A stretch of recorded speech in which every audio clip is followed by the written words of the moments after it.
जय हिंद, जय भारतवर्ष। आज भारतवर्ष का किसान रोडों पर खड़ा हुआ है। चारों तरफ से किसान अपनी मांग को लेकर के माननीय प्रधानमंत्री जी के पास दिल्ली की सड़कों पर खड़ा हुआ है।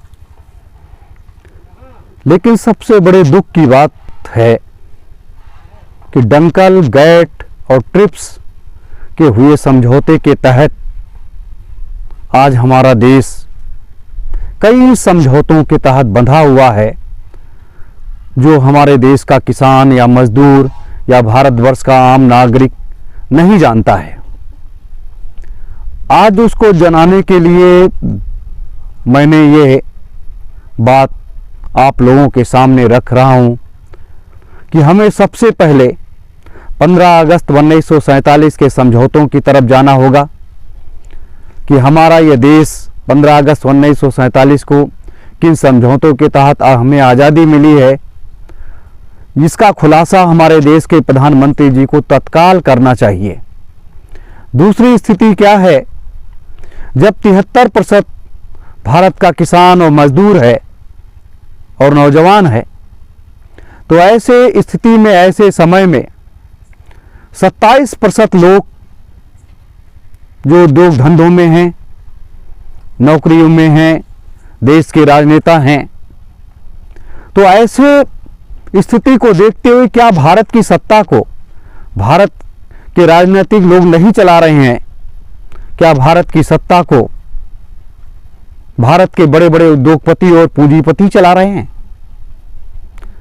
जो हमारे देश के राजनीतिक लोग, हमारे देश के प्रधानमंत्री, राष्ट्रपति, सांसद, विधायक, मुख्यमंत्री, सभी लोग उद्योगपतियों की कठपुतली बन चुके हैं।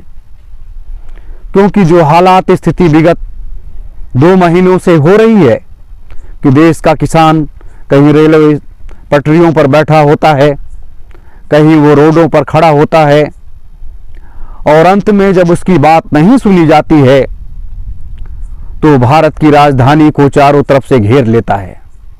तब भी उसके बाद हमारे देश के प्रधानमंत्री माननीय नरेंद्र मोदी जी चुप शांत बैठे हुए हैं, जैसे रोम जल रहा था और रोम का राजा जो है वो बांसुरी बजाने में मस्त था। आज उसी तरीके से हमारे देश के प्रधानमंत्री जो अपने 56 इंच सीने की बात करते थे, डंके की चोट पर बात करते थे कि मैं तो देश का एक सेवक हूं, देश का एक सेवक हूं, मैं तो सेवा करने के लिए आया हूं। आज उनका सेवा भाव कहां चला गया, जब 10 करोड़ किसान दिल्ली के चारों तरफ बैठा हुआ है, पूरा देश आंदोलित हो रहा है, तो प्रधानमंत्री देश के किसानों के बीच में क्यों नहीं जा रहे हैं? ऐसी उनकी कौन सी मजबूरी है कि जो उनको रोक रखी हुई है, उसको उनको देश के सामने आकर के, देश की जनता के सामने आकर के बताना होगा कि उनकी कौन सी मजबूरी है कि जो वो सत्य बात देश के, भारत के आम जनता को नहीं बता सकते हैं, भारत के किसानों और मजदूरों और नौजवानों को नहीं बता सकते हैं। क्या यही भारत की राजनीति है? क्या हमारे प्रधानमंत्री जी का यही कर्तव्य है कि देश का किसान और नौजवान आमने सामने खड़ा हो जाए? देश का किसान एक तरफ रोडों पर खड़ा हुआ है, अपनी मांग को आपसे मंगवाने के लिए तैयार बैठा है, और एक तरफ आपने देश के नौजवानों को खड़ा कर दिया है, जो हमारे आपके घरों के ही सुरक्षा बल में, कोई पीएससी में है, कोई मिलिट्री में है, कोई पुलिस बल में है, कोई किसी बल में है। आज उसको लगा करके उन किसानों के ऊपर आप अत्याचार करवाना चाहते हैं। बाप और बेटे को ही लड़ा रहे हैं, भाई और भाई को लड़ा रहे हैं, जो कभी अंग्रेजों ने किया और मुगलों ने किया। लेकिन ये चाल आपकी कामयाब नहीं हो पाएगी। मेरे देशवासियों, हमें आप सबको सतर्क और सावधान हो जाना चाहिए और अपनी बात को मजबूती के साथ रखना चाहिए। यही वक्त की मांग है, यही वक्त की पुकार है। क्योंकि जब देश का प्रधानमंत्री झूठ बोलने लगेगा, देश का प्रधानमंत्री देश की आम जनता से धोखा देने लगेगा, देश को लूटने लगेगा, देश को लूट करके उद्योगपति पूंजीपतियों के खजानों को भरने लगेगा तो वो देश कहाँ रह जाएगा? वो देश तो बर्बाद हो जाएगा, वो देश तो लूट जाएगा, वो देश तो बिक जाएगा। जैसे जब ये सत्ता में आए, इन्होंने नोटबंदी किया, जीएसटी लागू किया, क्या क्या तमाम चीज़ें ऐसी लागू की कि देश की आम जनता के घरों में रखे हुए सभी धन को इन्होंने ज़बरदस्ती निकाल लिया। आज निकाल लेने के बाद आज फिर इनकी योजना है कि देश की जितनी भी किसानों के पास ज़मीनें हैं या मजदूरों के पास जो भी व्यवस्थाएं हैं वो सब उद्योगपतियों के खजानों में भर दी जाएं और एक बंधुआ मजदूर बनकर के भारत का किसान और मजदूर रह जाए और ये सारे हमारे पीछे जिंदाबाद मुर्दाबाद बोलते रहें। तो अब ये आगे ऐसा नहीं हो पाएगा, क्योंकि झूठ की एक सीमा होती है और कभी भी सत्य को ये आज तक सामने नहीं ला पाए। ऐ मेरे भारतवासियों, हमें सावधान हो जाना चाहिए, एकदम से सावधान हो जाना चाहिए, क्योंकि अब हमें आपको जागना होगा।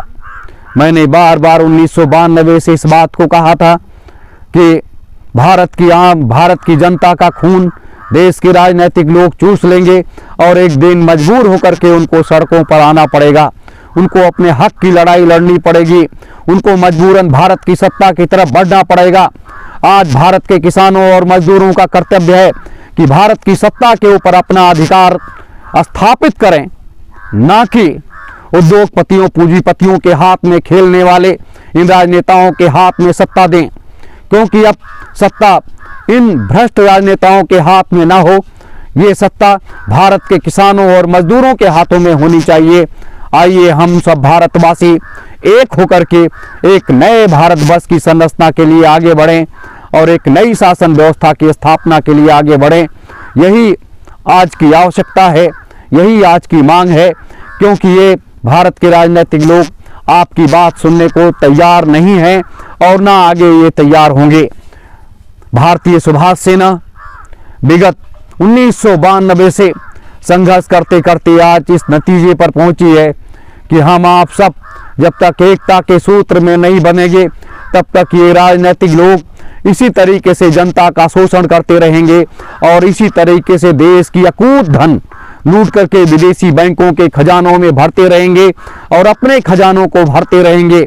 आज भारतवर्ष का 44 लाख रुपए विदेशी बैंकों के खजानों में भरा पड़ा है, लेकिन हमारे राजनीतिक लोग, हमारे देश के प्रधानमंत्री चुप्पी साध करके बैठे हुए हैं। इसलिए अब इस आंदोलन को और गति देना होगा, हमें आपको आगे बढ़ना पड़ेगा। जय हिंद, जय भारत।